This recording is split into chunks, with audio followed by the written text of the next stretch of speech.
My guests are Judge Ola Lewis and Mr. Ray Wood from the court system here in Brunswick County. Welcome to our show. Thank you. Thank you. We want to talk about treatment courts, but first, Judge, tell us what you do over and above the treatment courts. Well, I serve as the senior resident Superior Court judge here in beautiful Brunswick County, where I am in charge of the fair administration of justice for Judicial District 13B. And we'll get to the treatment courts, but for our viewers, we want them to know that you're a traditional and conventional judge. You hear all sorts of lawsuits, criminal, civil, money, contracts, a little bit of everything. Yes, sir. I usually tell most folk that I preside over criminal matters from misdemeanor appeals to capital first-degree murder and civil matters as well. And our viewers would be interested in knowing that you also travel about the state doing the same thing. Have gavel, will travel. Good, okay. We're moving on to treatment courts. Tell us what a treatment court is. Our viewers would like to know that.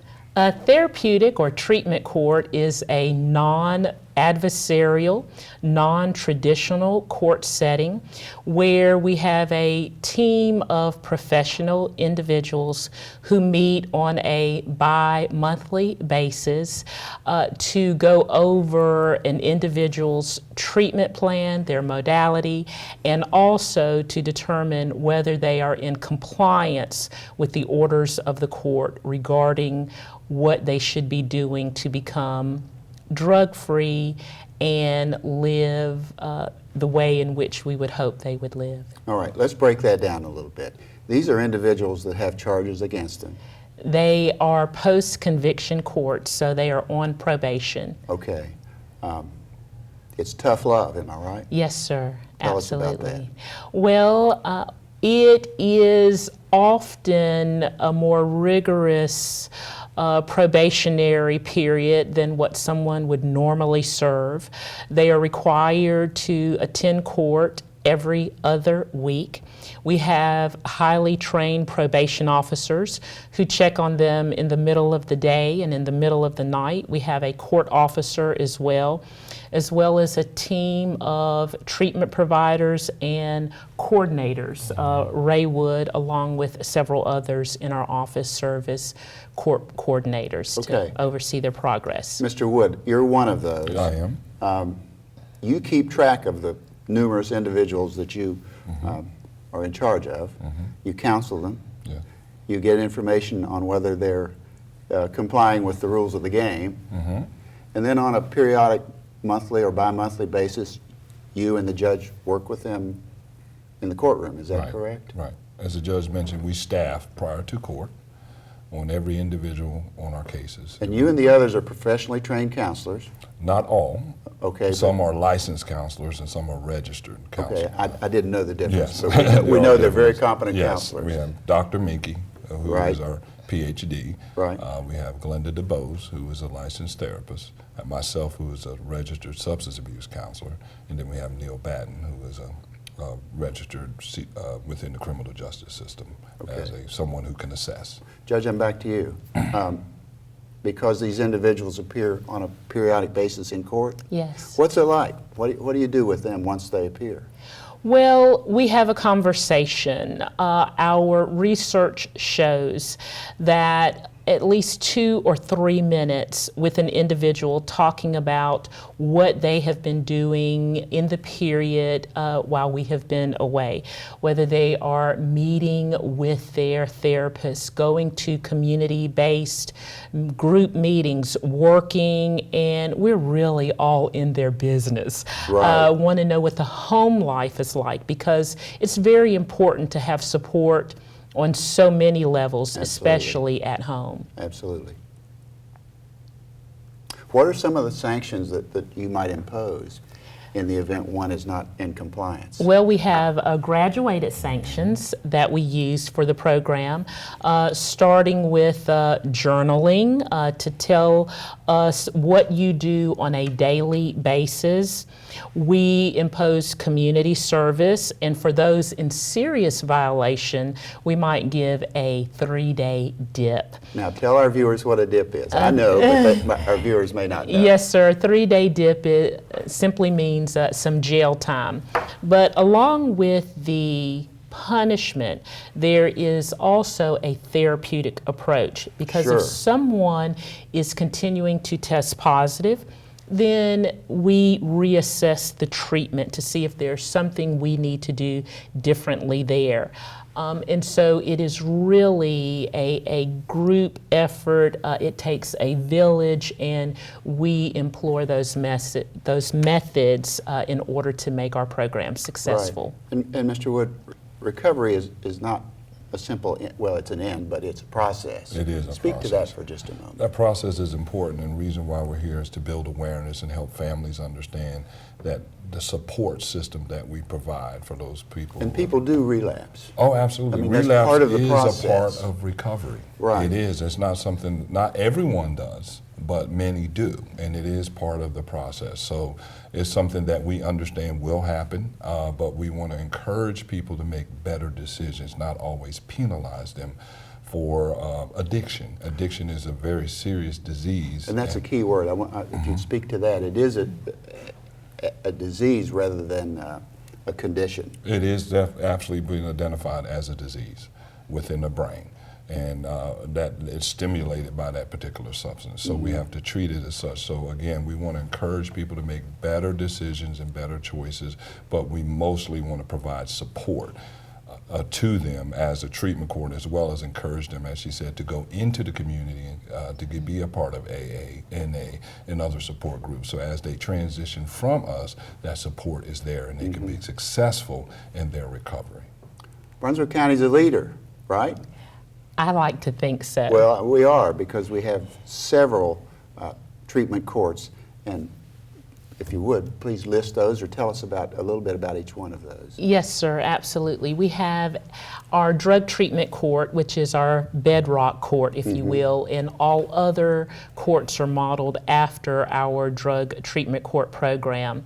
We have a mental health court program that has also within that a co-occurring track.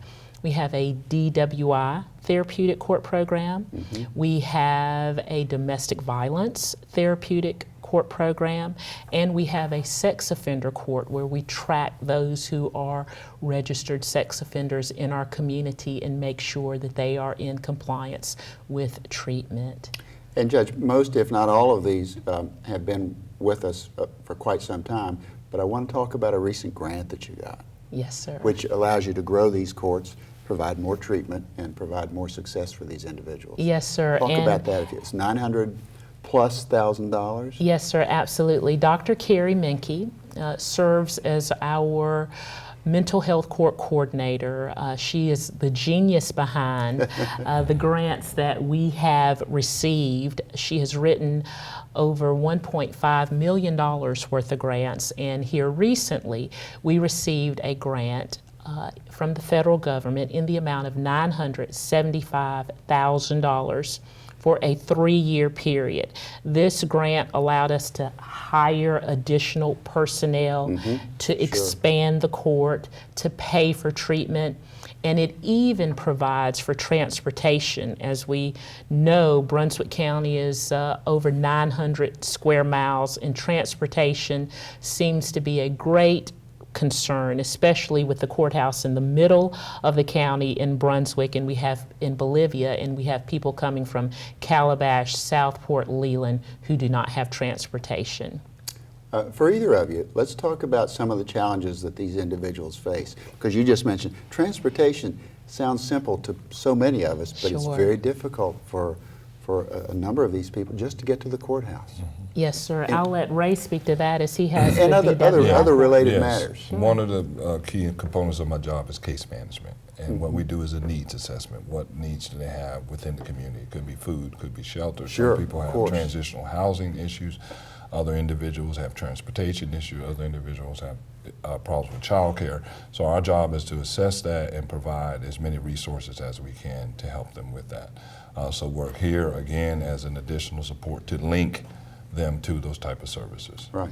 And we do our very best job based on the resources that we have in Brunswick County. Of course. So as someone who's worked in Wilmington, it appears that there are a little bit more compact resources there, but as we expand treatment courts and expand awareness, resources will continue to come to Brunswick County. So Well, it's a- this it's a large awareness- county, and- It's a very large county. Sheer very rural. logistics are a problem at times, That I'm is, sure. that is. But we do our very best to help them. And as the judge said, Royal Cab Company has just come on board and helping us out with transportation. Okay, That good. has been something that has been initiated within the last 2 months and has been very successful in helping people get to court. Judge, as our time concludes, let's talk about success stories, and in fact, I'm sure you have failure stories as well. Yes, sir. We have had some epic failures. It saddens me to say that we have had individuals who, while in the program, overdose and die. Wow. It is very sad for us, the heroin epidemic, not only here, but throughout the state of North Carolina, and what we as professionals are battling and what individuals are battling.